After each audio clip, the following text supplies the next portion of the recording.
Hello everyone, मैं हूं अनुराग मिश्रा और पिछली वीडियो में हमने डिस्कस की थी भौगोलिक खोजों की। अब उसके बाद हम आगे चलते हैं। 15वीं शताब्दी में हमने देखा कि विश्व के कई क्षेत्रों में संपर्क स्थापित हो चुका था, किंतु आधुनिक विस्तार और प्राचीन काल के विस्तार में अंतर था।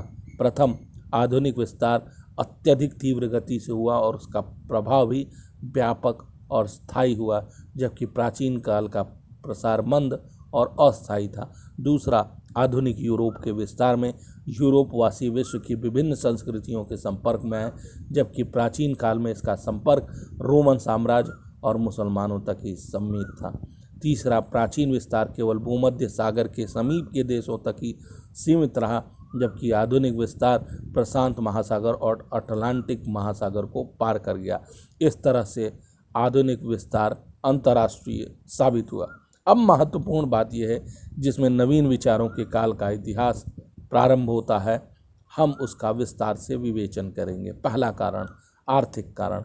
यूरोप वासियों की निरंतर बढ़ती हुई आर्थिक आवश्यकताओं और व्यापार के प्रसार ने भौगोलिक खोजों में सर्वाधिक योगदान दिया।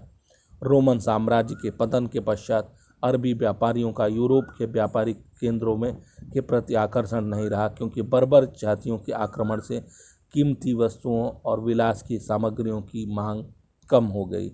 मध्य युग में पुनः कीमती और विलास की वस्तुओं की मांग बढ़ने के कारण इटली के व्यापारियों ने अरबी व्यापारियों से पुनः संपर्क स्थापित किया और पश्चिमी यूरोप के नवोदित राष्ट्रीय राज्य के शासकों को इस समय धन की बहुत अधिक आवश्यकता थी, क्योंकि राष्ट्रीय और सैन्य कार्यों के लिए धन के अतिरिक्त स्रोतों की ज़रूरत थी। मुख्यतः धन के आकर्षण ने यूरोपीय वासियों को भौगोलिक ज्ञान में वृद्धि के लिए प्रेरित किया और इसका एक ही विकल्प था कि वह पूर्व के देशों में, विशेषकर भारत के समुद्री मार्ग की खोज करना और फिर उनके साथ सीधा व्यापार करना। इस प्रकार इन सर्व खोज यात्राओं का प्रमुख कारण था व्यापार की उन्नति और इनसे होने वाला आर्थिक लाभ।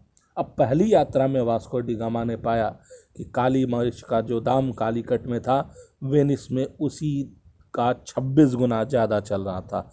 इस तरह से बहुत ज़्यादा फायदे की उम्मीद से सरकारों और महाजनों ने बड़ी बड़ी समुद्र यात्राओं के प्रबंध किए। दूसरा, जहाजरानी और पोत निर्माण का विकास। 14वीं शताब्दी से पहले यूरोप वासियों का भौगोलिक ज्ञान अपूर्ण और अंधविश्वासों से था। अब उनको इसका भय नहीं रहा कि वे समुद्र में दूर तक गए तो पृथ्वी के किनारे गिर पड़ेंगे, और उनका भ्रम भी टूट गया कि समुद्री दानव भी होंगे। पुनर्जागरण काल में लोगों को पता चल चुका था पृथ्वी गोल थी और पश्चिम की ओर समुद्र में यात्रा करके भी पूर्व पहुंचा जा सकता है। वैज्ञानिक खोजों और तार्किक दृष्टिकोण ने उनके साहस को बढ़ावा भेजा। भौगोलिक खोज में 3 तकनीकी कारकों ने विशिष्ट भूमिका का निर्वहन किया। भूगोल और खगोल विद्या के विशद अध्ययन द्वारा जहाजरानी का प्रभावी उपयोग, जलयानों के निर्माण, रखरखाव और संचालन में कुशलता का विकास, नाविक और खोजकर्ताओं के दलों का समुचित सुरक्षात्मक प्रबंध। अब मानचित्र में काफ़ी सुधार हो गया था, नौचालन उपकरण भी सुधर गए, उनके पास कुतुबनुमा और एक सुधरा हुआ एस्ट्रोलैब था, यानी अक्षांश जानने का उपकरण, और इस तरह से खुले समुद्र में जाना अधिक निरापद हो गया।